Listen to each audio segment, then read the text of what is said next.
Today we're going to talk tomatoes. I'm going to go over the somewhat unusual way that I grow my tomatoes in these T-post cages and talk about some common problems and how I deal with them. I'm going to start with the cages. These cages are made out of 8-foot heavy-duty T-posts. I have 4 foot of cage wire here that I bent into a half circle and I attach with zip ties. And then I have about 2 foot of space here from the bottom of the cage to the soil.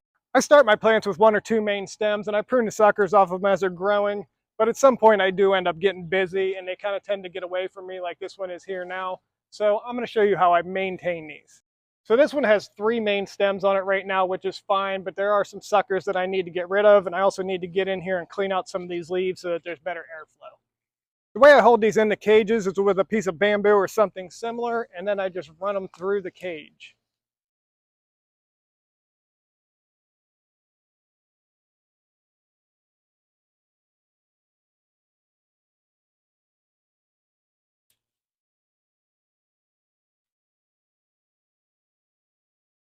It's pretty crowded in there, so I'm going to go through and do a little pruning. These suckers I don't need.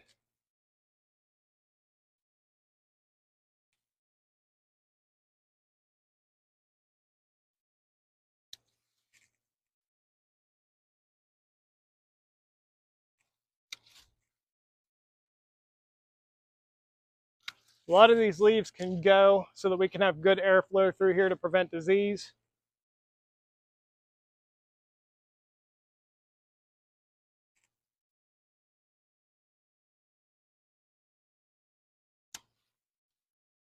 A lot of big suckers.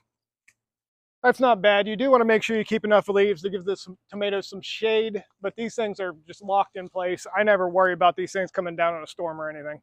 This is a mushroom basket tomato. After I trim any leaves off, as long as they look healthy, I just use them as mulch at the base of the plant.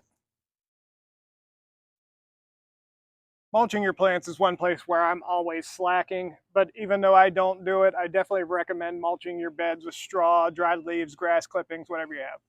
Mulching is not only going to help retain water in the soil, it's also going to prevent bacteria and fungus from splashing up under your plants when it rains, which I don't have to worry about too much because I do prune the leaves off of my plants about 2 foot high. I do companion plant with my tomatoes. I have some basil, marigolds, and down through the middle there I have a bunch of green onions. So you'll notice that this plant here looks a little different than the rest of them. What caused this is what they call a cat face bloom, which is basically like a mutant flower, almost looks like a double flower. And with some varieties, I think they're more susceptible to it. If you let that go and let it actually become a tomato, that tends to stunt the plant. And I know that because I've had it happen before with this exact variety, which is the Berkeley tie-dye. The reason I didn't remove it, I have no idea, but this is what happened. So there was some new growth on this, but it didn't look very healthy. So I removed all that. I removed all the tomatoes that were starting to turn in hopes that I would get some healthy new growth, and I'm starting to see it now. So I'll continue to remove any tomatoes from this as they start to blush, and hopefully I'll be able to get another round of tomatoes out of this by the end of the season. Here we have our mortgage lifters. These are probably 8 feet tall, and they're both just loaded with tomatoes. We just had some heavy rains, and I did come out and remove all the tomatoes that were blushing at the time because I don't want them to start cracking. But we've been getting so many lately, it's hard to keep up, and I do have some that are starting to crack here. If you do get a lot of rain in a short period of time, I definitely recommend harvesting all the tomatoes that are starting to turn, just let them ripen up inside. And if you have tomatoes with deformities like this, I would recommend taking them inside to ripen up too, because this is a good place for bugs to get into them. These big mortgage lifters are perfect for tomato sandwiches.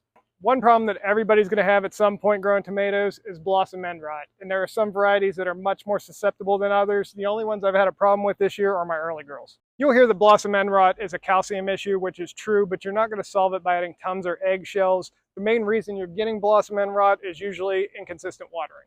If you do discover blossom end rot, it doesn't mean your plant is doomed. Just remove anything that looks like it's affected and try to keep on a more consistent watering schedule. I'm honestly a little ashamed at the state of these Camparis here. I'm going to get in there and see if I can clean these up a little. Sometimes you got to sacrifice a few green tomatoes, but it's not a big deal because these things produce like crazy. I'm going to get in here and do some harvesting. I love these things. These are the Mountain Magic Hybrid Camparis. So before I talk about these Brad's Atomic Grape tomatoes, I want to point out something that I've seen on these and pretty much all the rest of my plants is down here towards the bottoms mostly. You'll see that these leaves are all starting to curl up. And that's not a problem. You'll notice when it gets real hot and sunny that some of your plants towards the bottom, the leaves will start curling up like that, sometimes the whole plant, and they'll stay that way for the rest of the season, but it's nothing to worry about. These Brads are super heavy producers and they can vary a lot in color, which can make it difficult to determine when they're ripe. But what I've noticed is that they'll get this dark purple color anywhere where there's direct sun hitting them. The ones that are hiding in there and they're shaded by the leaves don't really get that purple at all. These also have a very unique flavor. When they're a little underripe like this, they have more of a fruity flavor. I think it's kind of similar to a kiwi slightly. But when they start to ripe up more and they start to get that like orange red color like that, they have more of a traditional tomato flavor, but I still can't think of any tomato to compare them to. That's not a bad haul. I wasn't expecting to harvest many tomatoes today. If you're interested in learning more about how I built these tomato cages, I have a video on my page covering the whole process if you want to check that out. And if there's any questions you have that I might not have covered about how I grow tomatoes or just growing tomatoes in general, just let me know and I'll cover it in the next video.